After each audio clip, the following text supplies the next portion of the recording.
Kwesi, do you have any prophet friends? Yesterday, in the wake of all these things, I told my own personal story. My office in Kokobimble Freedom Center, I was sitting there one day, and I was told that somebody was looking for me. I said, bring him in. Wow! 3-piece suit, shining shoes. With perfume. Briefcase and all. Perfume. So this guy walks into my office, I give him a chair. And then he says, well, he's seen something about me. Somewhere on the Medina Road, he saw me running.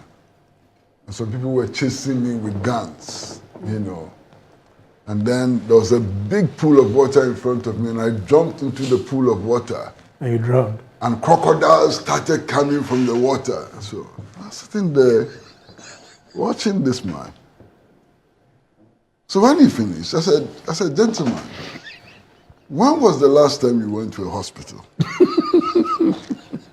He said, oh, it's been a very long time. I said, no, stop your story. Take a taxi and rush to the nearest hospital to check for high fever. Yes, I'm convinced that what you're saying, high fever, straight. That's more than 20 years ago, I'm sitting here. No crocodile has chopped my leg. Nobody has shot me anywhere. Oh, man. Many of these people, they are sick. They need medical attention urgently. But fortunately for them, there are people like my brother here. Was he dressed like this? Oh, Charlie, I don't want to comment on this guy's dressing. Hey! Oh So God. the guy got up, his legs were so heavy he couldn't move. I told him to hurry and leave my office. He needs urgent medical attention, high fever. That's my personal experience. But wow, why do you people embarrass us like this? You embarrass us. Kwame Nkrumah's Ghana achieved the distinguished notoriety of being perhaps the first country in the world to set up an office in the presidency to review prophecies. Moro, how do you review a prophecy? You call God and say, God, did you tell Prophet Atachia that this is going to happen? How do you review prophecy? Show me how you review prophecy. Is to facilitate the transmission of the prophecy. That's not reviewing. Okay. How do you review prophecy?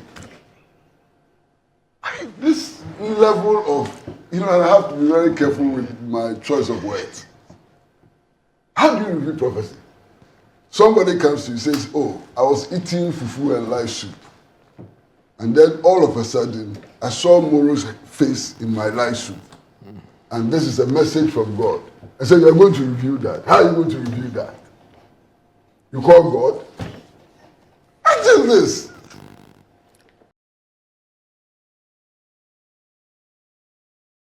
Unbelievable. You understand? So this whole concept of reviewing prophet, what is it about? Look, how is this different from the headman in the hamlet, whose every decision is guided by the juju man?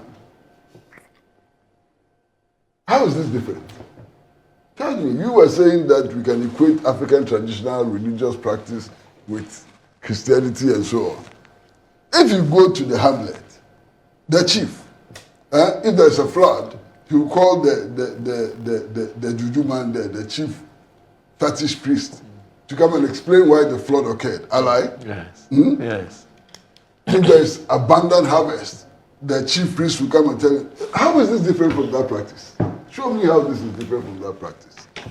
One is an explanation, the other is a review.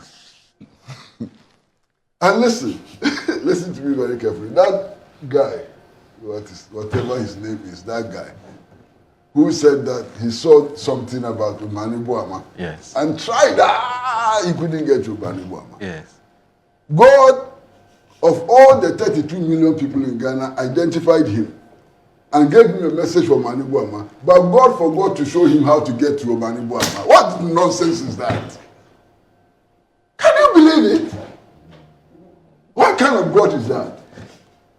That he knows Mahama Bawumia is going to die through a helicopter crash. And then of all the 32 million people, he selects a particular guy and gives him the message.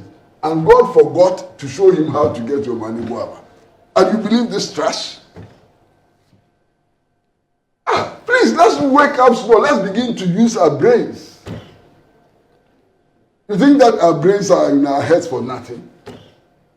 The guy comes to tell you this cock and bull story and you believe it.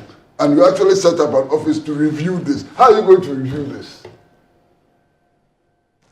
Oh, Massa, what is this? And then yesterday, some of them started making claims.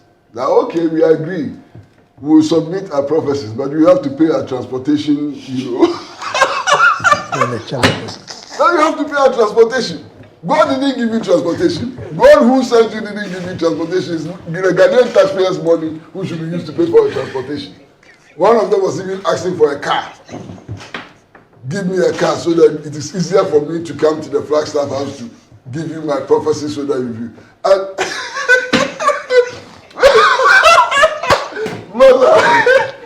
the statement which was issued is that the prophecy should be submitted formally. How do you formally submit a prophecy? I mean, you type it on letterhead. How do you formally submit a prophecy? What is the difference between informal submission of a prophecy and a formal submission of a prophecy? What nonsense is this? I mean, crazy. You think that all of us in Ghana, we are mad, we are crazy. What is this? Treat us with a little respect. If you are dealing with us, assume that there's some small brain matter in our head and stop playing with us like this. Formal submission of prophecy. The formal one is by email. Yes. Or WhatsApp. Yes. Or there's a special form to fill. TikTok. What is this? Do you understand? You are supporting. Do you understand what it is? Kwesi, I've talked about the review, and I also talked about my friend. this naturally. What is formal submission of prophecy? And I was saying that, Moro, if Kwesi heard me well, Yes. as a prophecy delivery, it's face to face. Yes. It's not through electronic means. Yes. So God will give you the prophecy. No, I've and told God you. give you the opportunity to face to face deliver. Kwesi, And then you go already and you start the gifts, we have several gifts. God has said he didn't give you pocket money to take transport to go. Those are the charlatans. And then you are coming to me for pocket Those money are the to take charlatans. transport to go and deliver it.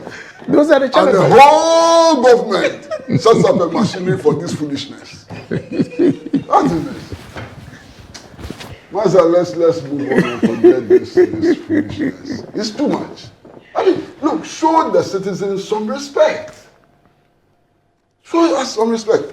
Election time. One prophet says that dole, NDC will win. Another prophet, dole, NPP will win. How many gods are there in the world? How many gods? The same God, the same Christian God. In one breath, he says NPP will win. In another breath, he says NDC will win. Let me tell you another story.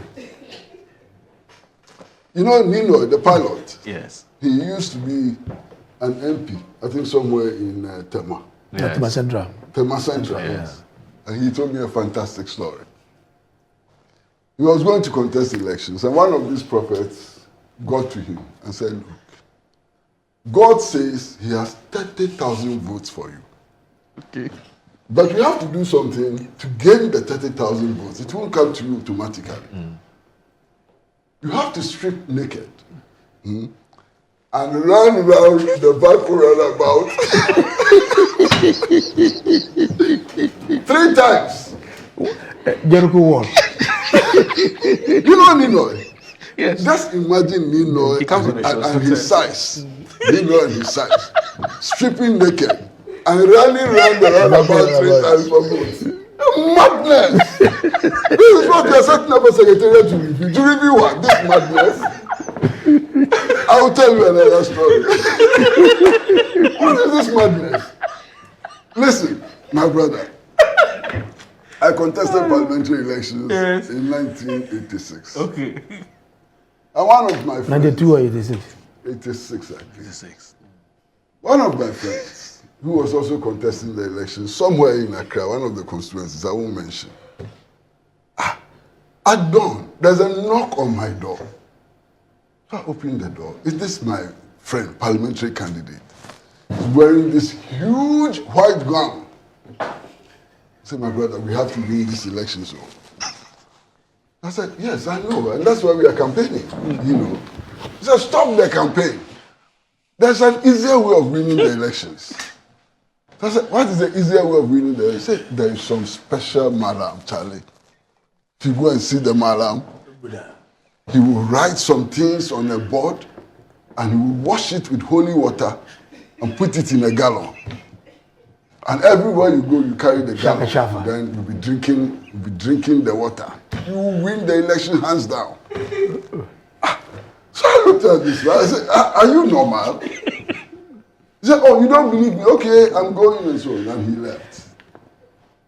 Do you know that on the day of the election, he was so sick that he was in hospital. He couldn't survive the election. He lost photo. Because that water he was drinking nearly killed him. Look, use your brain small. If you use your brain small, you will survive this stupidity. Unbelievable. Master, you see these politicians, you know. I want you to tell your own stories. Master, you know something. Election time. These people sometimes you call honorable and excellencies and so on. Most of them are charlatans. Do you know what they do? What do they do? They come and tell them that, look, we have to bury a cow alive. You have to win this election. The only way is to buy a cow alive. And they will go and buy cows. How cows suffer in elections? And bury them alive. And lose the elections. Next election, they will go and bury another one. How can't you think? Huh? There's one story I can't tell. Which one is that? I was going to tell a story I can't tell. It happened somewhere in Tamale during the election campaign. Okay. But those who were there will remember it. Right. Horrible story. Horrible story. How cows suffer. Animals who somehow get the color white. Elections are very dangerous for them because they bury them alive all the time. Okay. Stupid people posing as leaders. And they come and tell you they construct roads and so on. They don't believe that your needs are the things they are going to pursue. They are going to bury cows to win elections. What is this? Okay. This is the level we have attained. The level we have attained is this. And prominent citizens, people we respect, holding very high positions as well, they come and tell us, oh, why are you doubting? It's true. True is what? What is true? What is true? You remember Jesus Christ of Tróuble? Yes. Do you remember Jesus Christ of Tróuble? That's what he will take to Flagstaff House for review. The man who said that if you take your bath straight away, you are going to hell. And that God doesn't like people who take their bath. You remember? Yes. You don't have to take your bath. You don't have to cut your hair. You don't have to brush your teeth and so on. Jesus Christ of Tróuble, you remember? So how is Jesus Christ of Tróuble going to submit this formally to the office of what? The office of the special envoy for something economical and so on and so on. Oh, what is that? Let's be serious. Let's be serious. Look at where other countries have reached. Look at where other countries have reached. Last week, another planetary system was completely discovered. And there's speculation that it may hold answers to many of the health problems that we have and so on. People are applying science, they are going to the moon and so on. Even Nigeria has built a satellite. We are setting up offices to evaluate prophecies. formal submission and review of prophecy. What is wrong with you people? There's another issue which I want us to look at, and it has to do with, we've talked about prophet and how some of them are doing their own thing. This is nothing to do with prophecy. But there's another, issue which is also appears to be getting out of hands, and it has to do with what we use social media for. You hinted it earlier in your submission, but there's a specific case in point which I want us to discuss. Now, there's a story here in today's Herald, which talks about 2 arrested over threats to kill Mahama and behead Lordina. Now, the Ghana Police Service has arrested 2 suspects in connection with a viral TikTok video in which an individual allegedly threatened to kill President Dramani Mahama before the end of 2025 and behead First Lady Lordina Mahama. Now, the disturbing footage, which also mocked the victims of the recent Ananse Ekrofoam helicopter crash, including Dr. Edward Kofi Omanebo, Minister for Defense, Dr. Ibrahim Murtala Mohammed, Member of Parliament for Tamale Central, Minister for Environment and Science, among others, were killed in the tragic aviation disaster. The police announced yesterday, Tuesday, August 12th, that the 2 suspects identified as Prince Ofori alias Fanti Comedy and Yara Abiu, also known as Akosa Jollof, are in custody and are assisting with the ongoing investigations. The law enforcement agency said it has now initiated a comprehensive investigation into the threat against the life of the sitting president and his family. So far, 2 people, Prince Ofori and Yara Abiu, are in police custody assisting in ongoing investigations while efforts are underway to get other persons believed to be connected to the video to assist the investigations, the police said in a statement. The viral clip, which has been circulating widely on social media, contains explicit, threats in the Twi language by a female who identified herself as a supporter of opposition MPP. Yara is reportedly an activist of the largest opposition party in the North Town constituency of the Volta region. Others claim she holds an executive position for the party. In the video on TikTok, a female voice could be heard saying in Twi, "Did you see how they put them in sacks? That's how we'll treat Mahama.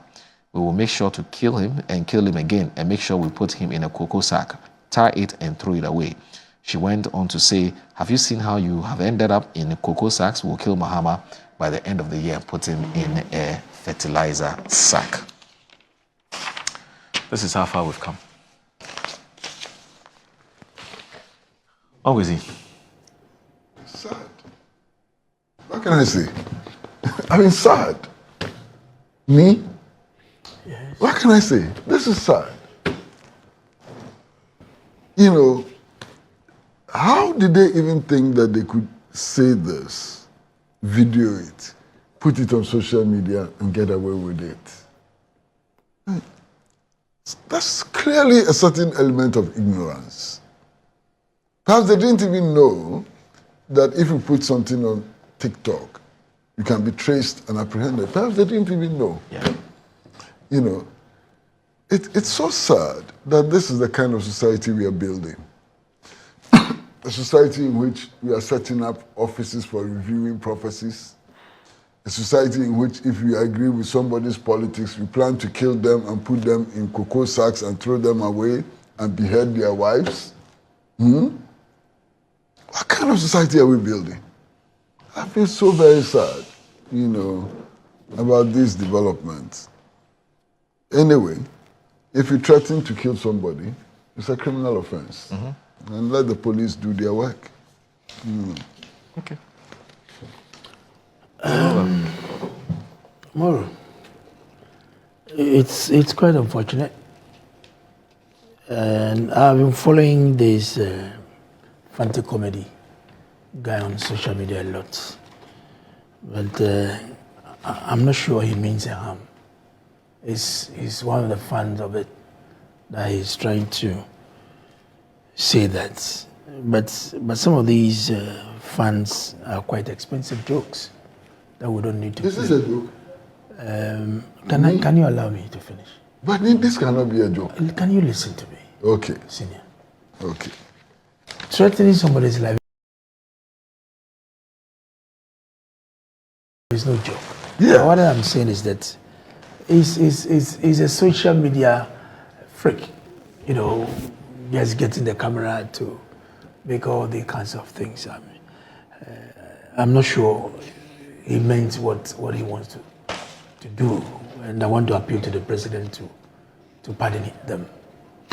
And they must use the social media very well, more productively, than to use it the way they are using it. I mean, you can criticize the president in so many forms, but to say that you kill him and they will carry him in cocoa sacks is not the best. It's not the best. And I'm not sure this gentleman and the lady want to kill the president.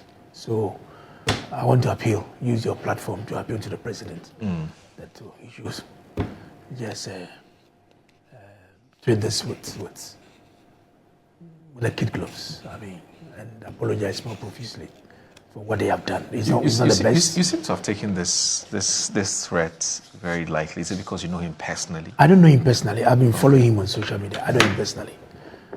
You know, anybody who issues a statement on social media threatening whoever is not the best. Somebody who also said that in Akufo Addo's time, worse things were done. I'm not trying to compare. I'm not trying to compare. What is wrong is wrong. Because people said worse things in our time. So we could use the media commission to address some of these things and to, sanction them, ask them to look. Don't know. But Article 167 of the Constitution, the media commission is empowered to look at some of these responsible media work that they do and all that. So, yes, what they said, what they did was bad. The police are doing their interrogations and whatever. But I just want to use the opportunity to appeal to the president that, look, you should just caution them and make sure they don't go by that again. Yeah, I think they should make a serious example of them. I mean, this is not a matter to be treated lightly. Threatening people with death, it doesn't even matter if the person being threatened is not the president. I think we should make a serious example of these people. Foolishness. I mean, just take a video and video yourself threatening to kill the president and put his body in a cocoa sack and throw him away and behead his wife. What? Who will tolerate this? In which country will this be tolerated? I think we should make a very serious example of these people. Okay. So already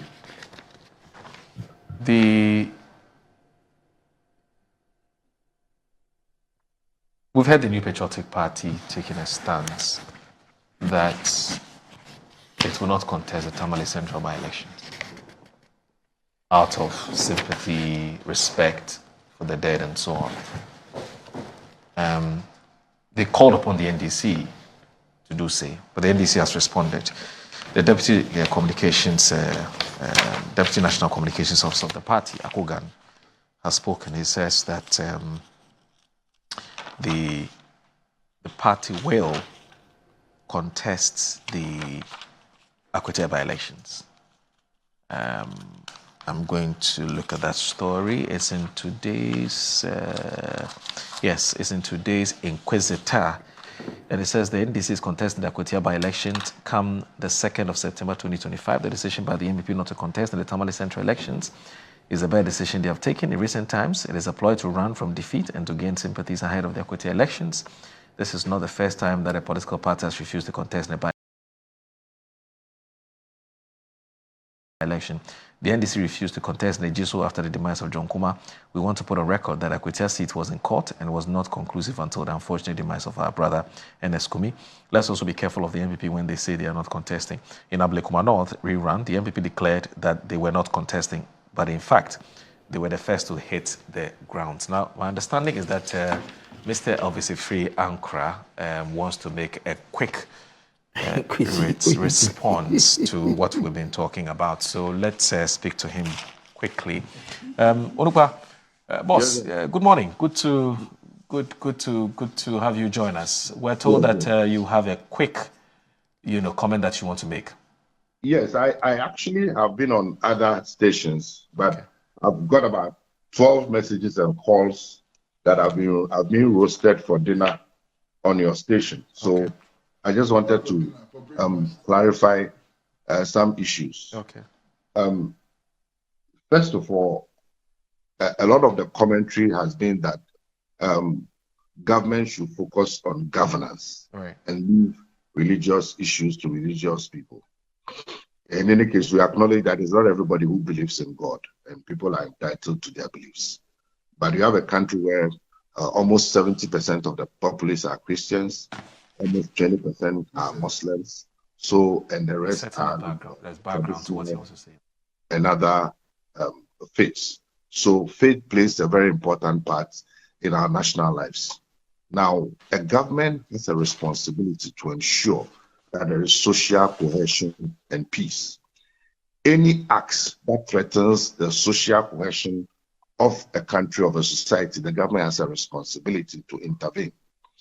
We all witnessed what happened last week, Wednesday. We've all been distraught. We're trying to manage the situation. It's been very, very difficult. Some of those were people that were very, very close to me. And in the midst of that, we've seen videos popping out on social media claiming that some of these things were seen by some people who are gifted, and that they did not have access to the persons in government to be able to forewarn them. So, and then beyond that, they're claiming that many more things are going to happen. Worse things are going to happen. People are going to die. More places are going to crash. Now, a government, and it's causing a lot of consternation. Believe me, if you say that you don't care that in the midst of all this, when people are grieving and mourning and people are traumatized, people are claiming that more things are going to happen. Government cannot just sit down unconcerned and say, well, leave it to them. They are all charlatans. No, I believe that government has a responsibility. So the main thrust of the issues that some of these prophets were raising is that they do not have access. And so I was appointed 2 weeks ago. My work is to engage the various faith groups and so many other things that we'll be doing. This just happens to be a minute intervention that needed to be done immediately. Kept the situation because people are grieving. It's just 1 week. And so we issued this statement, first of all, thanking the clergy and the faith community for their continuous support and telling them that of all the prophecies that they have, they see, they can go ahead and do it. But that tiny bit that has to do with president, presidency, vice president, you have people in high political office that have a bearing on national security, that emphasis, bearing on national security, they should direct it to an email address and a WhatsApp, and then it will be analyzed, and then if there is a need for any other further action, it will be done. Simple. That is the whole matter.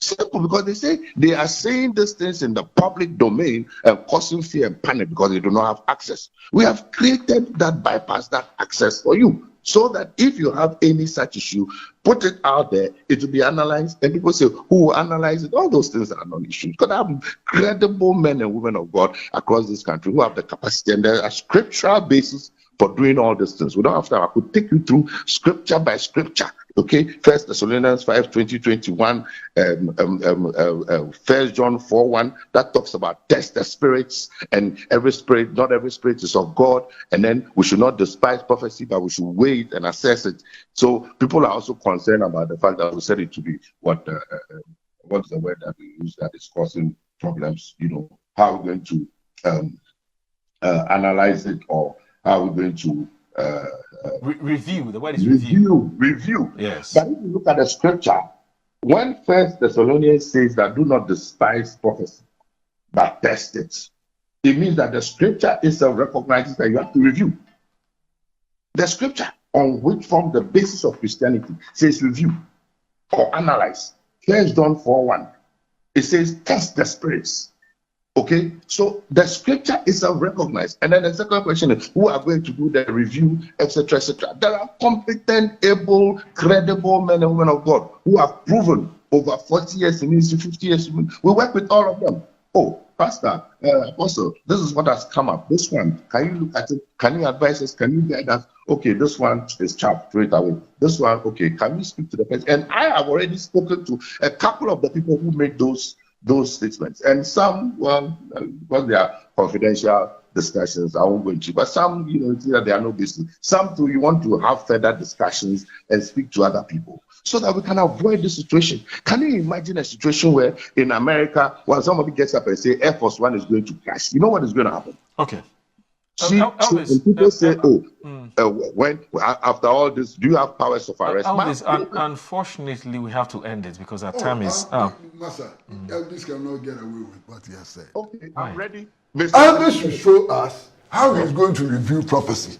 What method is he going to use to review prophecy? He says he has. How does Elvis believe that God will give somebody a prophecy about somebody and God will refuse to show the person how to get in touch with that person?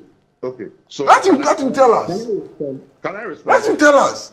And Elvis should understand that whatever job he's doing, he's not doing it on his own. He's doing it on behalf of all of us. Just a second. No. Elvis is doing it on behalf of all the people of Ghana. This is still about those who believe in God and those who don't believe in God. Are they not citizens of this country? Please, this is not fair to me. You've had the whole morning, you've said your own. I respect your views. Yes. First of all, you don't believe in God. You don't. You've said it always, and I respect you. You are somebody I've worked with from CJ. I respect you. Your contribution to this country is without doubt. But the point is that you don't believe in God. So if you don't believe in God, when we are talking about why is that important? Entitled to your views. Now let me answer your question. Why is that important? Is this not a secular state? Answer your question. Is this not a secular state? Can I answer your question? Yes, give me the opportunity to speak. Okay. I am quoting scripture, and for those who believe in scripture, it says that do not despise prophecies, but test it all. 1 John 4 also talks about test the spirits. So for those who believe in the scripture, the Bible and the word of God, there is a method to deal with it. That's number one. Number two, we are trying to curb a situation where people are speaking about all these things left, right, and center without any let or hindrance. That's what we are trying to do. Number three, there are competent, able people who will support us. And I can tell you that many people support this view. Even the Christian Council, who issued a statement saying that they needed clarity and clarification, they added that indeed they support every move by government to curb a situation where people say things out of fear and panic. Is it a statement of the Christian Council? So, we agree on many things, we can disagree. It is not, the world will not come to an end. On this matter, I disagree with you. And just show us how you are going to review prophecy. How are you going to review prophecy? And of course, what method are you going to use to review Bible prophecy? says you are dwelling on the So word. show us how prophecies will be reviewed. And I'm telling you, it's on the scripture. So when the scripture, because you don't believe in it, you don't understand it. When the scripture says show us how. Thanks for watching. Like and share the video. You can also drop your comment. Please don't forget to subscribe. Click on the bell to turn on the notification.